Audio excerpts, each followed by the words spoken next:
Hi everyone, welcome to another Digitlab webinar. It's really fantastic to have you guys join us again today.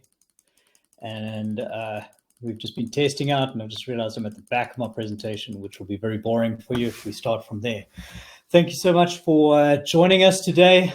I really do appreciate the time that it takes for you to log in and to be here. I know that time is precious, and we all need to make the most of it. So I really do appreciate what you've done to be here today. We do have a few people that have chosen to, that have registered that haven't quite arrived just yet, but we've got about half the room full. So I'm going to move ahead anyway, and that guys can catch up on the recording firstly because you guys are here, but also because we have quite a lot that I'd like us to get through today. Just to give you guys a bit of a run through of the platform that you're sitting with, you've got a little emoji click through piece that's quite close to your fingertips. That'll just give you a bit of a place to kind of let us know what you think. You can let us know what you think about the presentation as you go through. Try and be kind as you go through it. Let us know what you're thinking, and then we do keep track of our chat system and our question section. So Natasha is in the background tracking both of those. I am not a presenter who gets too confused or caught off guard if you guys drop chats in the middle of the sessions. If I'm going to address any of your questions coming up, I'll just wait to address those then. Otherwise, if I can address them as we go, I will do that. So you guys are welcome to drop questions in as we make our way through. Tash will also be dropping relevant links into the chat system, so keep an eye on that. As we go through, we will drop things into there that will help you kind of just get on top of the different aspects of what we're talking about today. So maybe just with a bit of a thumbs up, I can see some guys have a few titles that are actually RevOps orientated, which is great. That's where I come in, where I talk about revenue ops. Most of the time, I'm talking to people who aren't familiar with this topic. So, it'd be quite interesting just to kind of get an idea of how people are. If you just want to maybe drop into the chat, just let us know how much experience you've had with revenue operations. If this is a new topic to you, you can just drop in there new. If this is an old topic to you, maybe give us an idea of how many years you've been working in RevOps itself. It'd be good to get a feel for what you guys are doing at the moment.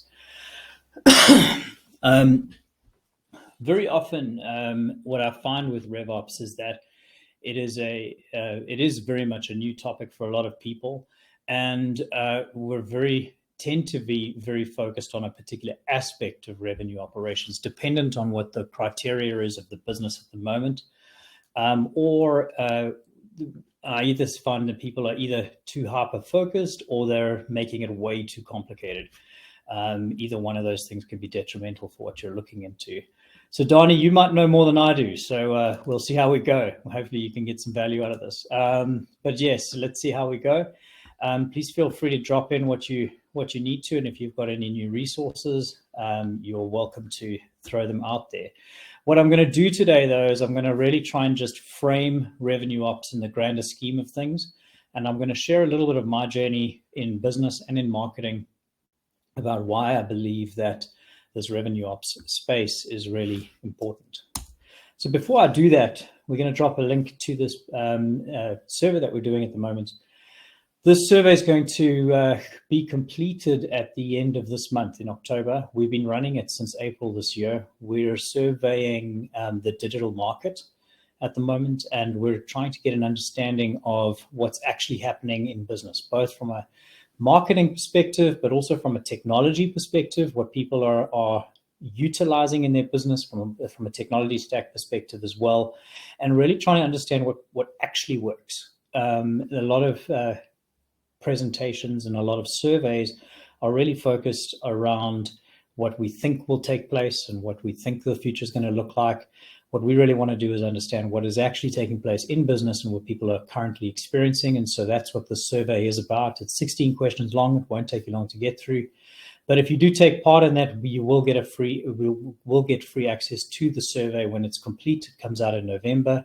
We are presenting it at the Digital Marketing Conference in Cape Town, and they've been kind enough to say that if you do complete this survey, they'll give you 40% off their tickets to the conference if you are if you're keen. So you can take a look at that survey link there. One of the great things that has come about with this survey is that we reached out to our partners, and we reached out to a lot of friends in the industry, and they have all come to the party with writing trend articles into 2024 and beyond around what they see the future of digital looking like.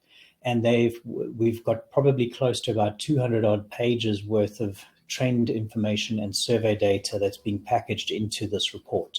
So it really is going to be quite a high value document that we're going to be releasing at the end of November. So it'd be great if you guys took part. Yeah, we'll see you there if you do. Otherwise, let's carry on. So let's jump into revenue operations. I am going to make one small caveat. If I do slowly drop through the presentation, it's because my chair is broken and I haven't had a chance to get a new one just yet. And so I do slowly drop as we go through the presentation, and I will fix that as we go along.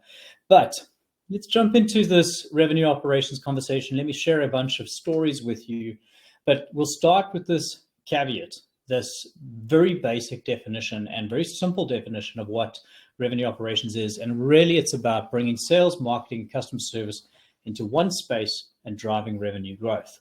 Now that sounds simple on the offset, but it can be quite complicated in the nitty gritty. And I do think that we need to be aware of kind of these things as we go along.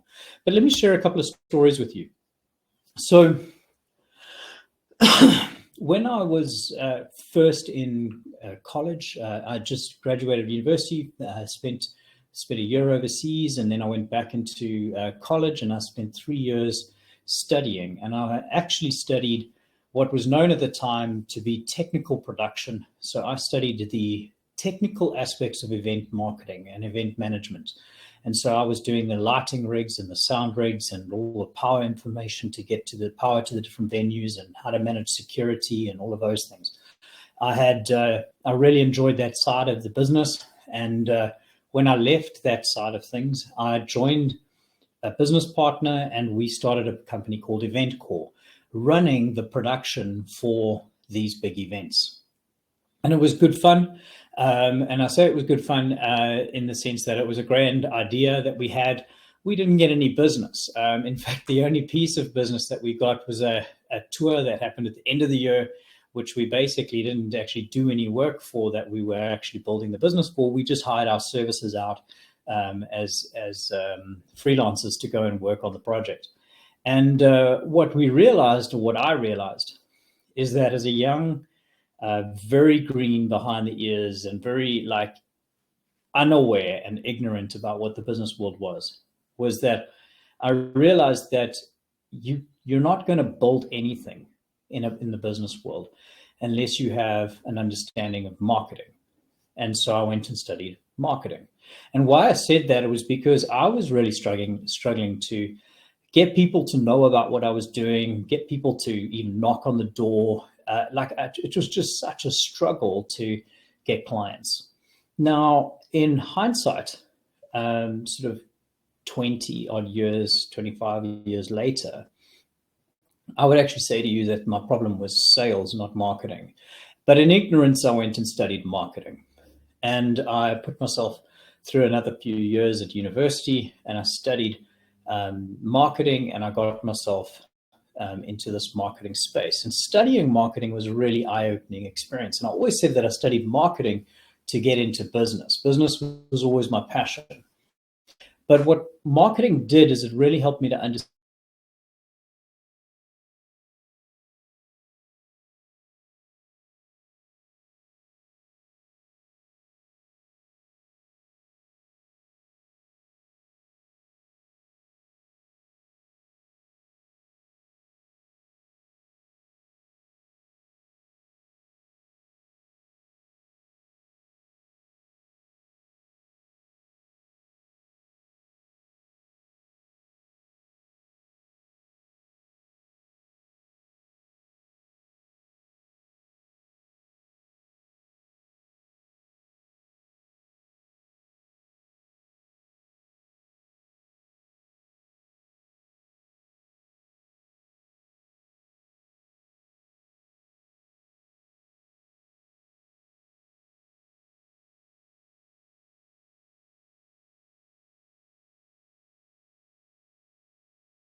everyone back? Give a thumbs up. Okay, apologies about that. We're having great fun here in Durban with a ton of storms and all sorts of things. So we're having great fun with our internet lines. I was really hoping it would run through fine for the time being. So hopefully we're good for the next 40 minutes. If we're not, and this becomes too painful, we'll look to reschedule. So where I was just explaining that this marketing studying that I did really got me to understand that the customer really was central to what we were doing in business, and we really needed to understand who this customer was in order to be able to build anything around this business space. But as I said, I got into marketing because I wanted to be in business. Business was always the thing that really fascinated me. And also when I stepped into marketing as a young professional, the thing that I found was missing so often was a business mentality. And so a couple of years into doing marketing and to being a part of business, I got, like all great entrepreneurial stories start, I got retrenched. I didn't have a grand idea about a new project that I wanted to launch and went off and did it and found investors, etc. I got retrenched and I did whatever I could to feed my family. And so that's how Digitlab got started. And what I've learned over the last, well, I learned it very quickly, but over the last 12 years, I have learned in building a business that there is massive, massive value in understanding the power of lead generation, cash flow management, customer service, and relationship building with your clients and with customers. And the sales value, the value of sales people, the value of sales teams very often is more valuable than, say, marketing in many cases when it comes down to the nitty-gritty of business. And this is something that as marketers, we've often struggled with because we've always believed that marketing is so valuable and that salespeople never get what marketing is really about. When it comes down to the grindstone, though, if someone was to look at whether they hired a marketing manager or a salesperson, the business person would most likely make a call to hire a salesperson because that will have a direct line on the revenue line very often. Almost every time in marketing, when I've asked a person why they want awareness or why they want to be out there in the marketing space, or they want to advertise on Facebook or LinkedIn or whatever channel that they're thinking about, the more you dig into that question, it comes back down to the fact that they're looking for business. They're looking for sales of something. And this journey that I've taken as an entrepreneur, the mistakes I've made and the things that I've got right, etc., this journey that we've taken has helped me to have a very clear respect for the value of keeping consistent flow of lead generation into business and never letting that pipeline down, and also always keeping a strong relationship between the value of your client service and your customer engagement matched with your sales volumes, matched with your marketing. And as a marketer who understands sales and customer service, I really started to appreciate the value of all three of these come into play. And then, and I won't get into the entire story about this because we don't have time to get into it. But if this intrigues you and you want to know how this happened, I did write this up in my first book, The 5-Year Mark.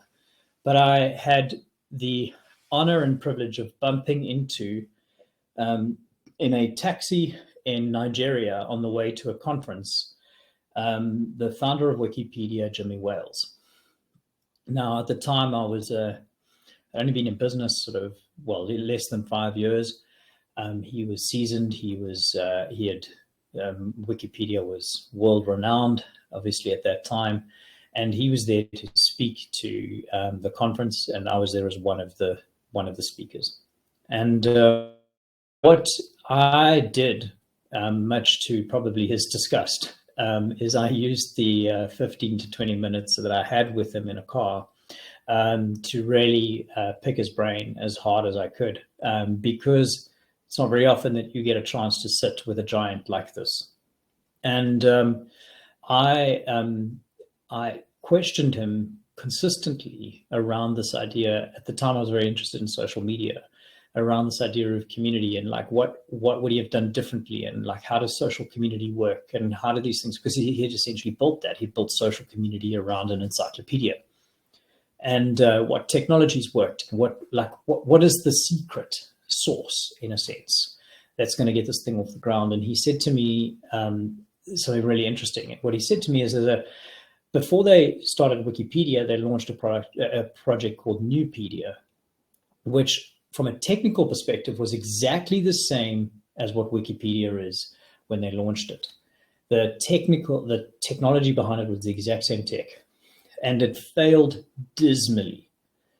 And then when he went back to the investors to repitch Wikipedia, there was one fundamental change that they realized they'd gotten wrong when they launched Newpedia.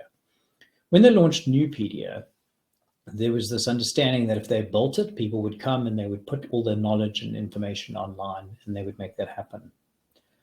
What Jimmy Wales did is he changed his role in the business from being operational in the business to being the voice and the guide to the academics in the world today, to getting them to contribute to Wikipedia and getting them to be a part of the solution around the actual volume of content on the platform.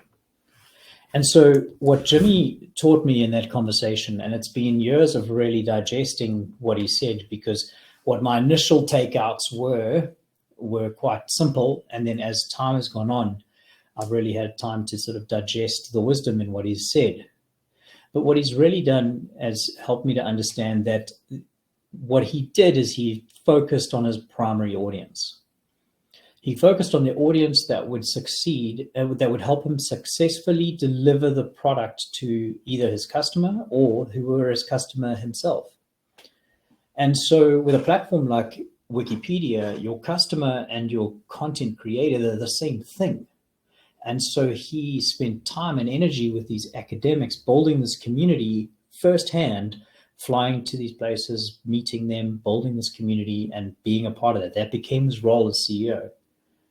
Now in business, we tend to almost treat our customers on the front, on the edge, like we advertise to you and then you hop in when you're ready.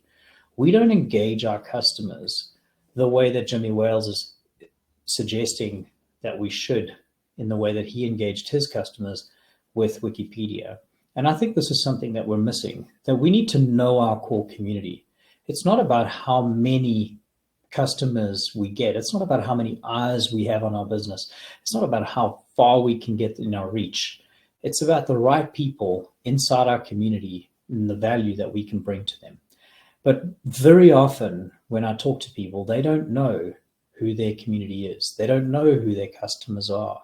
And they could not pick up the phone and speak to them if they were in a B2B, or they could not really define their audience if they're in a B2C, or they wouldn't be able to tell me where I could go and find them. And that's got a lot to do with the fact that they just don't have the data.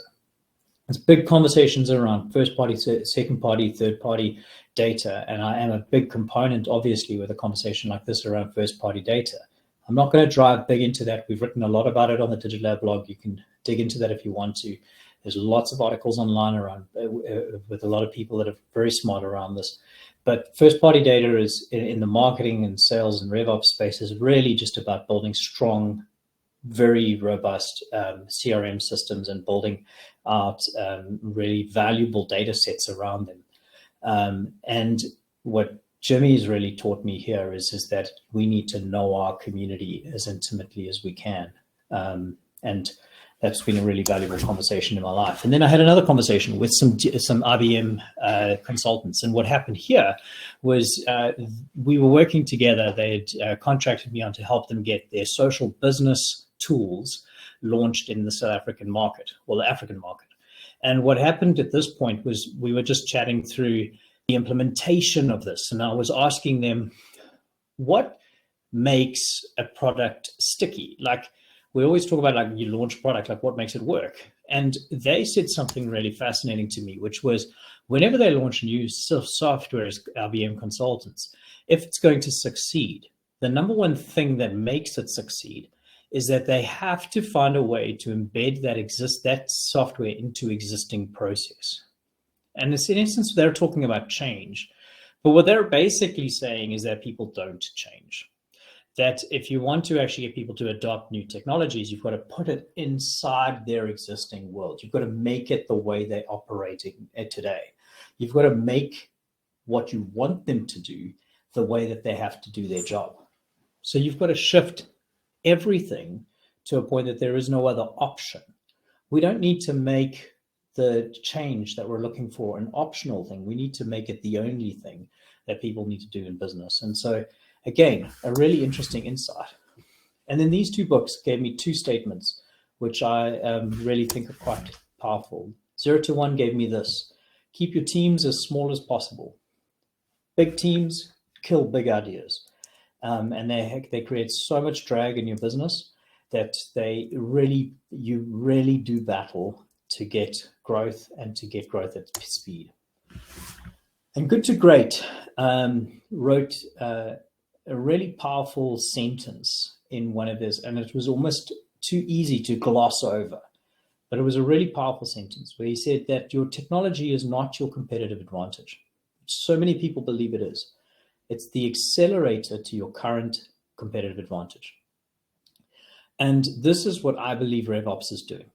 RevOps is accelerating your competitive edge, and it needs to be able to do that. It needs to be able to be put into a system to be able to accelerate that system that you have, that competitive edge that you have. So if I was to summarize this in a sort of a nutshell of 12 years worth of stories and books and things that I've read that sort of led me to these moments around revenue operations, I would give you these statements: that knowing and engaging your core audience is a central business goal. It's not just a marketing goal. Your marketing team is not there just to give you research on who your customer is and then you read that and that's it. It needs to be your business goal to know and engage with your core audiences. Marketing is their primary goal is to create a platform that attracts the right people to your business. And then we should see sales as the front line that turns that interest into customers. And then customer service, not as a department that we send the problems that people are having, but rather as the guardian of retention. And if we see them as the guardian of retention, we'll start to realize and understand their value in the revenue ops cycle. You can't build a business if your customers are falling off the back as fast as you bring them in the front. And so your retention strategy is just as strong and just as important as your sales strategy and your marketing strategy. Over and above that, there are huge cross-sell opportunities that we can obviously discuss. Achieving sustainable growth requires a very harmonious balance between these and their various different tool sets that we can discuss. Big teams kill big ideas and create drag in your business. Technology is not a competitive advantage. It's the accelerator to that edge that you have. Is everybody with me?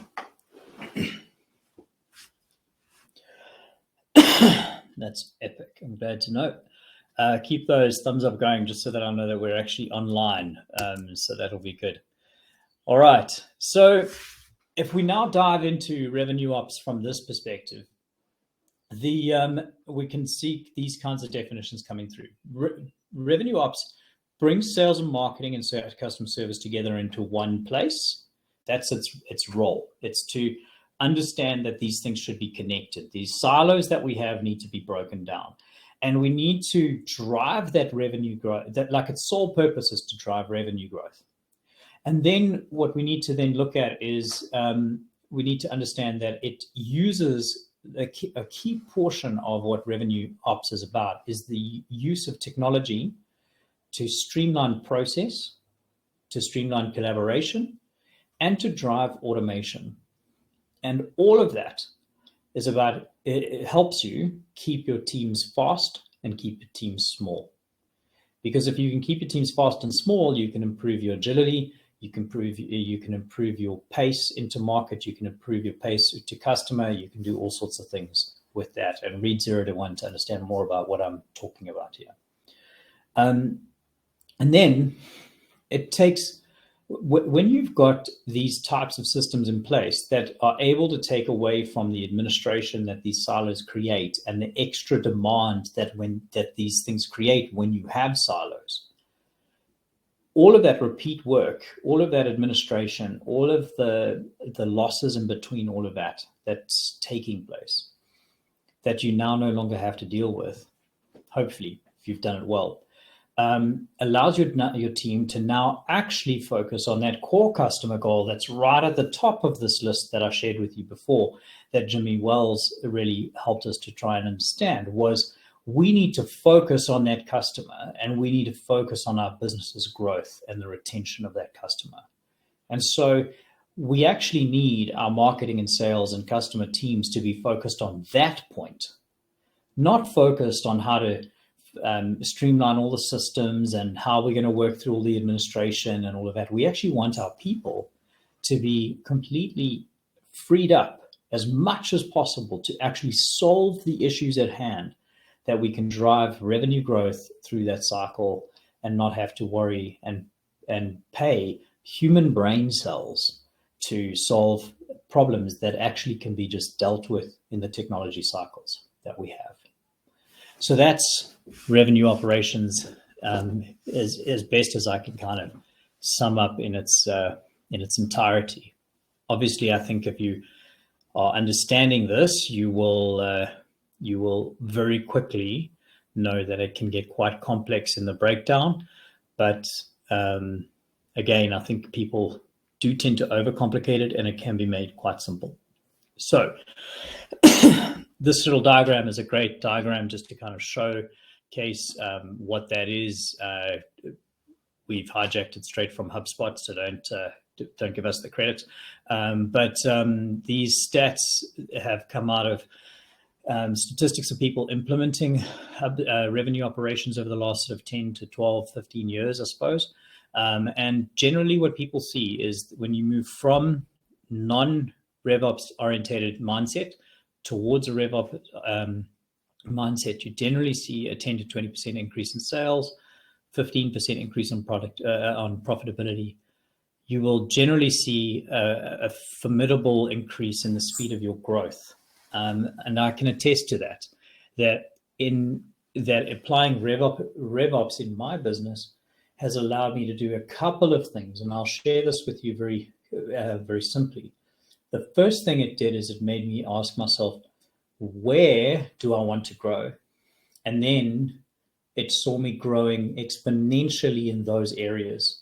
And the areas that I don't want to grow, because my business was now pivoted and very focused in those areas where I don't want to grow actually started to downsize quite organically. And so revenue ops actually became a very organic way for me to actually become the business that I wanted to become, as opposed to constantly trying to restructure my business. I was actually able to restructure my business organically through the revenue drive, which was a really refreshing way to look at it, as opposed to constantly looking at restructuring. And then we constantly looked at this. We see this all the time, but we do generally see at least a sort of somewhere between 100 to 200% increase in digital marketing revenue, return on investment, sorry. But I do believe that the return on investment on all marketing channels improves. I just think that digital marketing particularly is easy to measure when it comes to revenue operations. And also when it comes to revenue operations, because we're dealing with a technology, it's really easy to put digital marketing tools in the hands of people. And so the revenue operations cycle tends to lean itself very well to digital tools, digital content. And so you will see a very strong rise in your content usage and your digital marketing strategies as a whole. And one of the key things that I have seen quite a lot is just the reporting alone will start to help you understand what you're wasting your money on. And so just by stopping spend on things that aren't driving sales value, as an example, in your marketing, that in itself will create a massive return on investment in your business, just by spending less on what actually and making sure that what you are spending is actually being spent on what matters. So it's a really powerful concept. It's a really powerful vehicle. It's a very powerful framework that you can apply into your business and get a lot of value right off the back pretty quickly too.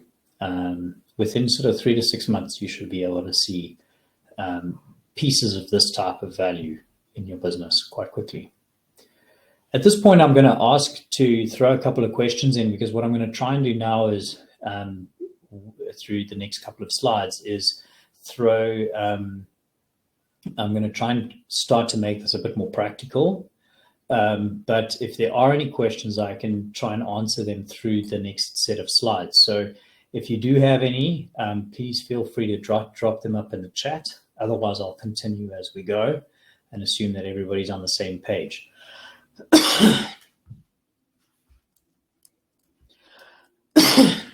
Okay, great. I'm going to dive in.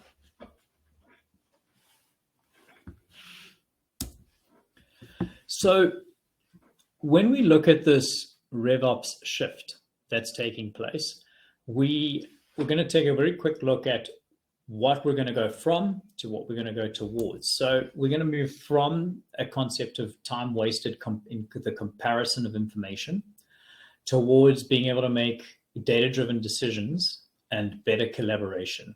And so what we're saying here is that, as an example, when we're looking at data inside marketing, data inside sales, and I'm going to use just those two pieces, the big conversation that always happens is the quality of the leads that marketing is sending me are just not strong enough for what the sales teams are doing. So sales cold outreach is more valuable than what marketing's actually doing. So there's this tension that's constantly happening in the business around the value of what marketing's actually bringing, because the sales team don't really feel that what's coming through as marketing qualified are actually turning into leads. Now, when you're driving a data-driven model of a revenue ops technology, you will very quickly be able to watch the customer move from the marketing cycle into the sales cycle. And when you can do that, you can start to understand how that person moves through the cycles in your business, and you can start to make data-driven decisions around how people are actually going to work their way through your business. And this is what I meant when I said earlier around being able to make simple decisions about what marketing is actually working or what advertising is actually working versus not working, and just spending your money in the right places. That in itself will create a massive return on investment. What it will also do is create a much stronger basis for collaboration, because that in that conversation, you're all looking at the same data sets. And so there's no question at the end of the day about whether this is the right thing or not. We're all looking at the same data. And so there's less time spent arguing and comparing different data sets and whether this is right or wrong. And there's more conversations being spent about how do we deliver the right marketing qualified leads, and how do we deliver on those sales at the end of the day. And then I've spoken to this already in that previous example, but that tension around these handoffs between marketing and sales, between sales and customer service, all of these tensions get resolved almost immediately because you're all looking at the same data set. You're all looking at the same thing.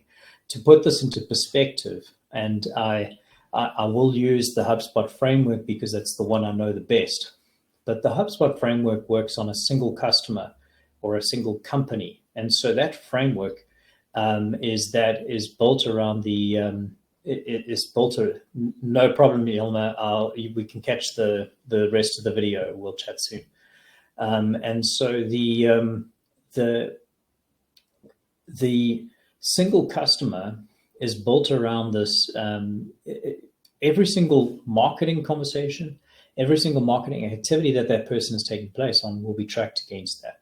every single sales activity would be tracked against that. Every single customer activity would be tracked against that. And so you end up with this full journey of what's taking place and all the data sets sitting in that same space. And it makes that transition between all of these things so much more fluid, and it makes the arguments between that almost non-reasonable and non-apparent, because everything is sitting inside those cycles, and it makes the accountability much stronger, and it makes the visibility across the business so much easier.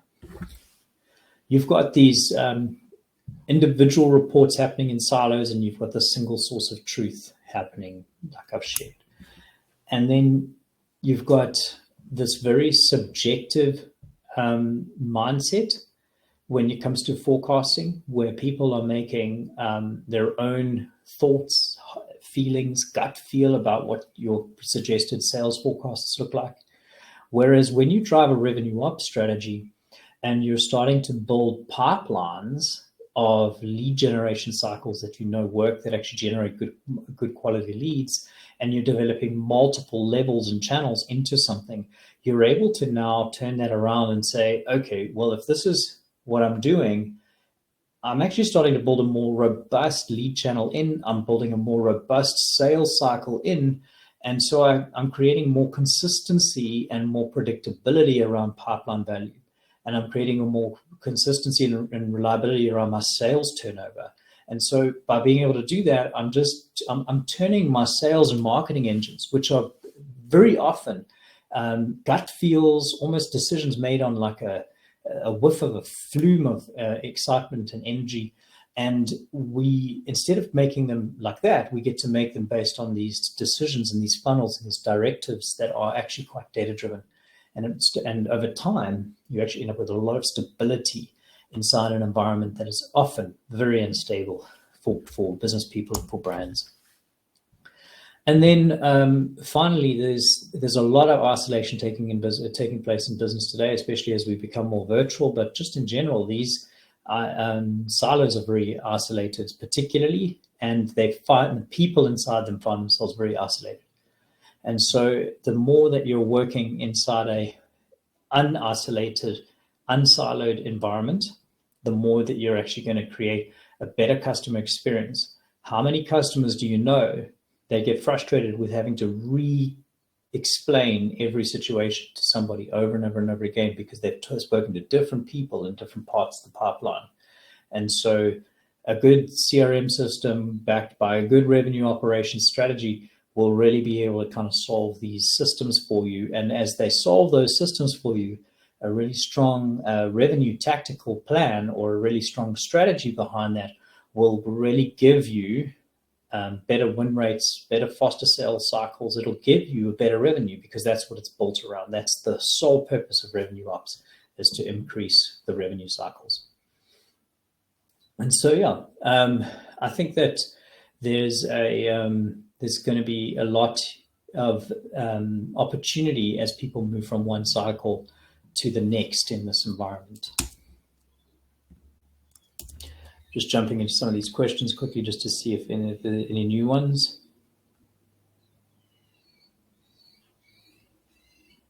So let me just answer this question. The question is RevOps focused on looking back or looking forward? So in other words, are we bringing business cases in, like reviewing and then kind of trying to make decisions going forward? Or are we constantly looking forward to what could be? My honest take on this is it's a little bit of both, but I think that what I would probably caveat that with is that what I like about RevOps is that it can be smaller. So in other words, we don't have to do this whole historical review process where we have to do, like, say, a whole case study review of something to understand something. We can take quick learnings out of something that's happening historically, create hypotheses of what we believe that could look like in the future, and then test that inside a new RevOps tactic. And then within a few weeks, be able to see how that is actually starting to play out in our revenue tactics. And I do bring this up a bit later in the thing, but I think that when we talk about RevOps strategy, we mustn't discount the value of RevOps tactics. Tactics are shorter time frame, very specific, based on particular hypotheses and things that we want to achieve. Strategies are these more global things. And I think as marketers, as business people, we throw the word strategy around way too much. We can get a lot of value if we start reframing some of the things we want to do as tactics. Wars are won on tactics, not on strategy. And so it's the tactical advantage that wars are won on. And so we should be thinking about our business a bit like that. So thanks, Yalma, for that one. So Roanna, the social media conversation in revenue ops is a really interesting one for me. I actually spoke at a social media conference about this particular topic a few weeks ago. I think the big key that I'd like to raise at this point is that what I see the current general way of doing social media is that people focus on going month to month to month to month. And then what they tend to do is they tend to look at their competitors, or they tend to look at like a calendar mindset around what that social media should look like. So this month we had Heritage Day, so we should have Heritage Day posts, or we're going to run Black Friday, or we're going to do these things. And so because of that calendar mentality, we operate in a calendar mindset. We also tend to operate in a theme mindset. So this month we're going to have this theme, or that month we're going to have that theme. If we're being a lot more strategic, we might have quarterly themes or annual themes, or like we might break it down like that. I think what RevOps gives us an opportunity to do is to wrap our social media content around how we attract people into our revenue channels and our revenue tactics. And so if you think about it like that, then really social media becomes a means in which to attract the right kind of customer into your platform. And then when they're ready to engage your sales team can pick those conversations up. And so when you adopt that process, it creates a beautiful hyper focus to your social media content. It doesn't, contrary to popular belief, turn your social media content into sales-driven, buy now, that type of content, because the role of social media at that point isn't to now create a buyer. It's to still create awareness and to build the leads, to build the interested people into the network. So we want people to come back onto the platform and to be a part of that interested network. We're not trying to build sales qualified leads yet. And so we're using social media to do that. So it becomes a really powerful tool. But what a revenue operations strategy is going to do is it's going to give you a very strong focus around what you're trying to achieve with that social media. And it's going to pinpoint the type of content you should create. And what I think it's also going to do is it's going to change the type of content, and that you're going to start creating content for different levels of that customer cycle, which we'll look at a bit more later. I'm going to get into a few more questions a bit later. So let's take a quick look at some of the RevOps pillars. Okay, so I've taken obviously some desk research and some things and that sort of thing, but then I've also taken some of my own sort of experiences around this, and I've tweaked these things a bit. So if you were to Google this, you might see a similar kind of thing, but my definitions around this and the things that I think are important would be slightly different. Okay, so let's take a look at these six. Okay, so very quickly: data, customer reporting, tech stacks, training, and strategy. These are the six things that I think you need to kind of be thinking about when you roll RevOps into your business, regardless of size. Some of them might happen much quicker if you're a smaller business, and some of them might happen a bit longer if they're not. By the way, RevOps has huge value in big organizations, and it has huge value in small organizations. I'm currently rolling out a RevOps process for a team of less than 10 people. It's got massive value. And so the key is that it's revenue driving. So it's going to have value for whatever size business. Now, if we take a look at data, the key thing here, and I could talk about all the different pieces of data, but the key thing here I want you to understand is that the data needs to become actionable. And there's so many conversations that take place. As soon as you mention the word data inside a business, it becomes about storage and management and privacy and all of these things. And I agree with all of those things. But the thing that we need to understand from a RevOps perspective is that it has to be actionable.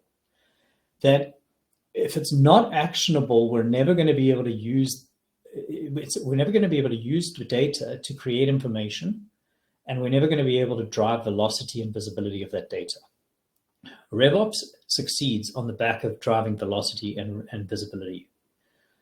The customer piece of this is to build great customer experience, but also what's important here is to be able to build a good customer process.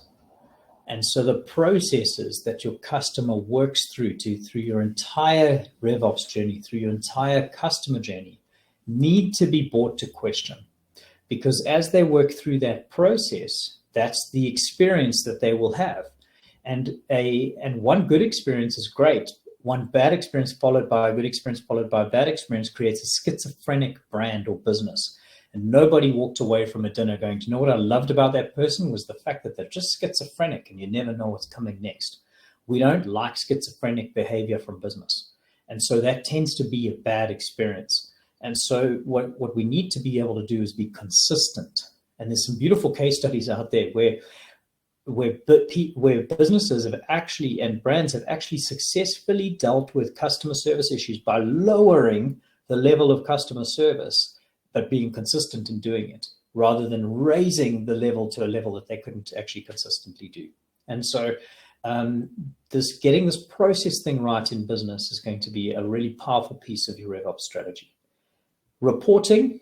So again, look at all your reporting. It's going to streamline your reporting. Having everything in one place means that you're going to be able to look at metrics that you never looked at before. But the key thing I want to say here is make your report around the business metrics, not around the platform metrics.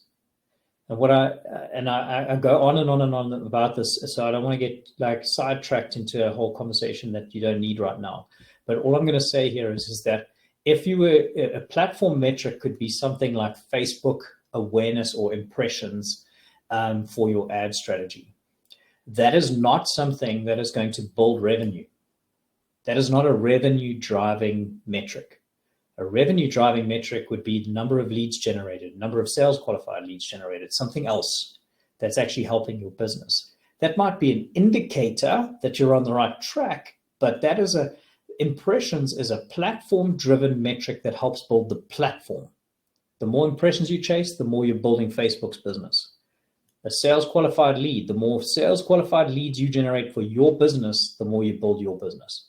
So focus your reporting on business-driven objectives and KPIs, not platform-driven KPIs. In your tech stack, you want to be on the lookout for things for automation, for AI, privacy and cloud. But the big thing that I get people to understand is never underestimate the power of integration. You're not going to get one system that's going to do everything in your business, and you shouldn't be looking for that, in my opinion. You want to find something that's going to help you bring all your data sets in to help you understand your customer. You don't need something to run everything. You need something to help you understand your customer. And so that this integration conversation is an important one. In your training, you want to kind of empower people so that they develop personally and that you're managing your change. But the big thing I think you should be focusing on is how do you develop teamwork and collaboration through your training sets. And that's the core here, because that's really what's going to make this RevOps thing work. And then in your strategy, look at goals, look at planning, look at execution, key things of strategy.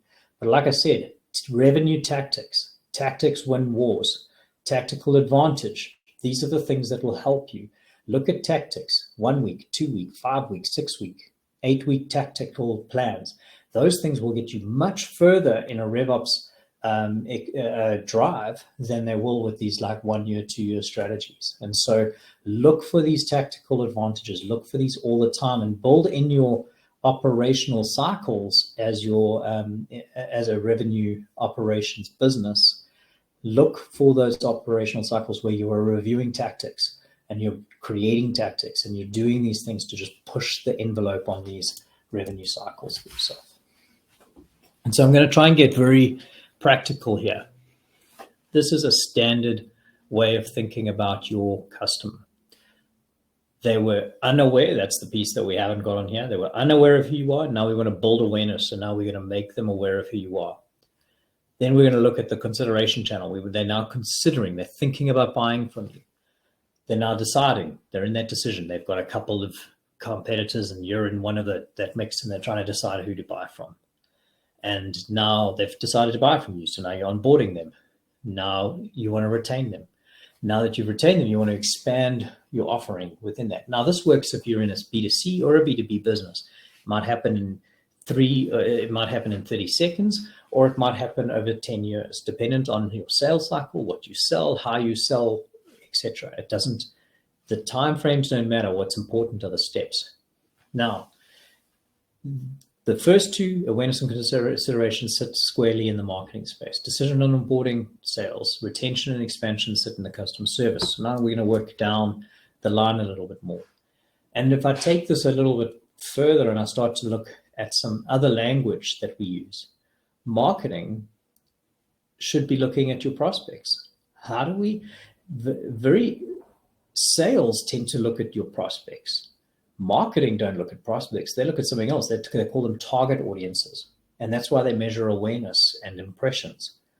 But unless there's alignment on your prospect and your target audience, and that sales and marketing are talking about the same people, and that you're actually aligned on this thing, then you're working against each other. You're never going to have the same marketing qualified and sales qualified leads in that channel. So talk to the same people, get your prospect right, leads, find people who are interested in who you are, and then build that marketing qualified lead. Then sales take over and they qualify that lead, they turn them into an opportunity, open a deal, whatever that is. In a B2B space, that's an open deal. In a B2C space, that could be retail outlets. It doesn't matter what we're talking about here. Again, the setting shifts slightly depending on how your business is, but the stages stay very much the same. And then they become a customer. And then there's an onboarding process or a sales process that takes place that delivers them their product at the end of the day. Then the key thing here in customer service, you want to build advocacy, because advocacy creates so many opportunities. And then you want to look for upsell opportunities off the back of that. And again, look at your KPIs off the back of that. Every KPI needs to be rethought. The problem, in my opinion, in marketing and sales and in customer service today is that we're measuring things that we can only measure in silos. And so we're generally measuring things that don't have business value. And so we need to bring these things together and start measuring business value and really bringing something back to the table that's actually valuable again. And so really think about these KPIs and measure them very carefully. And so before I answer some of the questions, a little quick thing around here. So this is, we said in the session, we'd explain to you how kind of HubSpot fits into this. So I don't want to be a salesperson, so I'll go through this quickly. Sales, service, and marketing hub are essentially those three silos, and that's the HubSpot piece. On the side, you're seeing CMS. That's essentially like a little website builder. And then on the other side, you've got operations, which is essentially their data portion, like how they manage data. And you can piece these hubs together depending on the type of business that you are. So you can run with a piece of ops, of RevOps. You can run with a whole section, dependent on the maturity of your business, the type of business that you are. You can run into these different phases. And that's one of the things I really like about that framework, is that you could decide how much you need to engage it at different levels. And so when we look at RevOps and we take a bit of a zoom out, we're always talking about the same thing that Jimmy Wales taught me in that taxi in Nigeria.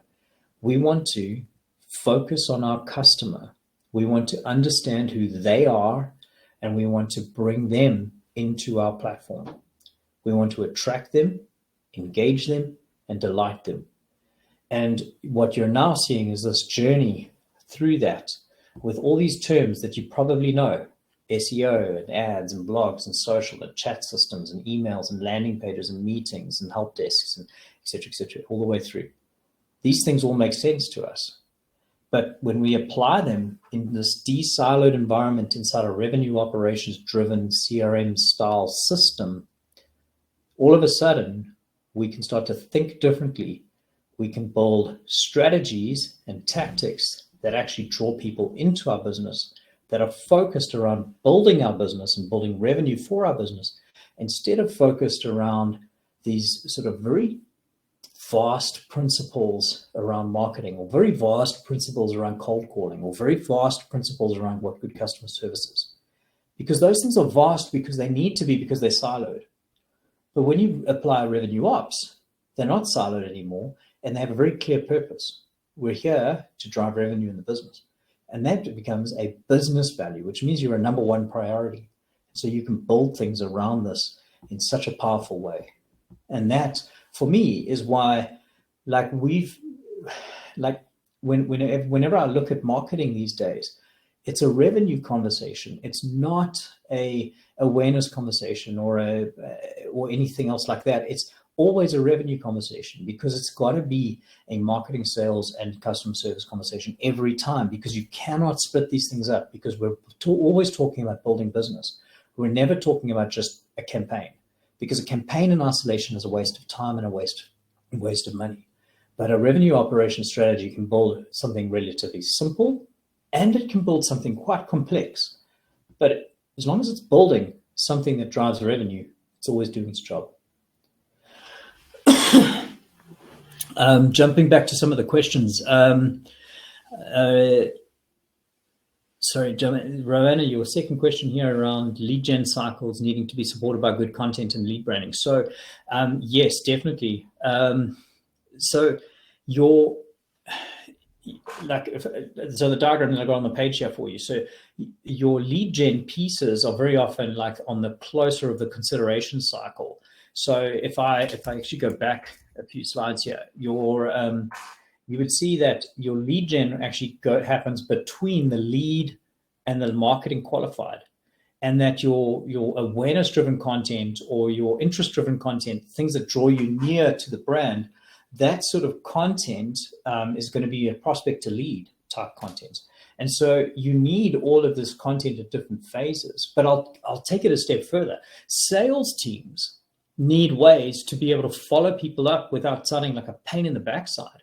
And so your content that you generate in marketing helps them to solidify themselves as leaders in their market, to be able to follow people up, especially in B2B, and being able to create really, really quick ways for them to be able to access the content you're creating in marketing, for them to be able to create access to that and use it inside their sales processes, is a wonderful way for you to be able to add value to that sales process as marketing teams. And so huge value that gets created on both sides here. As someone who sat on both sides of those tables, I know exactly what that value looks like.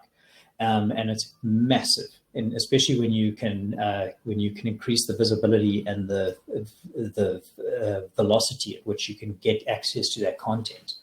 And so your content strategy, for want of a better phrase, becomes very hyper targeted, but it still has the same frameworks of, like, we need to build awareness, we need to build SEO, we need to build all of these things. But what we're doing now is we're targeting it around our product, our service, and the things that we want, and we're being less focused around this idea that we need to build this every month and we need to create a blog article extra on what the frequency looks like, but more around what does the journey look like, and am I building the right journey, and am I saying this enough that I'm building a big enough pipeline and actually drawing people in. So I think that I hope that answers your question and maybe adds to it a bit there as well. Zakir's asking about lead generation for a B2C business, predominantly online. Zakir, I'm assuming you're talking about B2C in the e-commerce space here. So what I'm going to point back to here is, and I'm going to go right back to what we said with Jimmy, is that that community.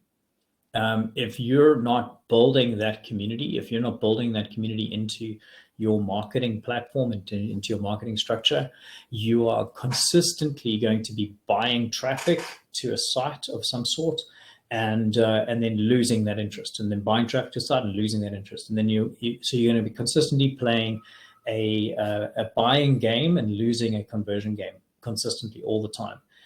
So that community platform game is a much stronger bet in terms of being able to drive leads, because you've got to also remember that the average consumer in a digital space needs about 7 to 10, sometimes 15 interactions with a brand online before it's going to make a purchase.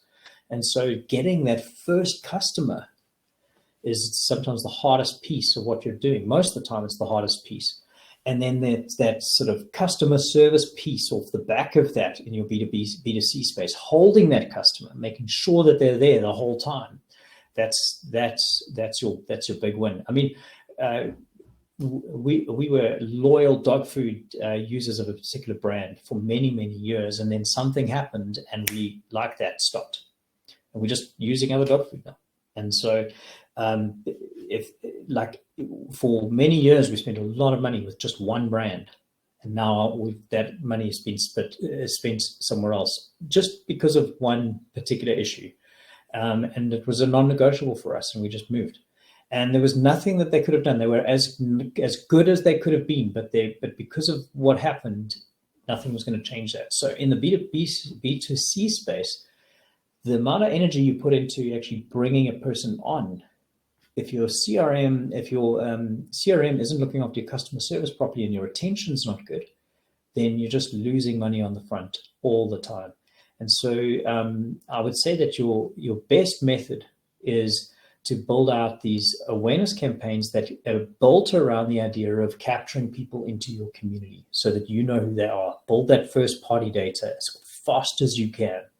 Once that first party data set is in place, build smart ways to stay interactive, to reach out at the right points, use your data smartly in that respect. Once they become customers, make sure that service delivery is something that you can consistently deliver on, because remember, people don't like schizophrenia, they like consistent delivery. And I would take it from there as best as I can. So I've gone over by about 3 minutes. I'm not too sure if anyone else is jumping off. I haven't got the people line up. I see there's a couple of people still in the session. I am going to start closing this off. We've been through these slides. Just to let you know that we do consult in this space. We work off the back of HubSpot, and we run consulting on this if you're interested. We've had lots of questions through the session, so thank you very much. And we'll send you the videos and the material after this session. If there's any last questions, I can see there's a few chats that have just popped up. Take a look. Pleasure, everyone. I appreciate the time. I hope that you found value in today. Feel free to touch base with me on LinkedIn or anywhere else, and you can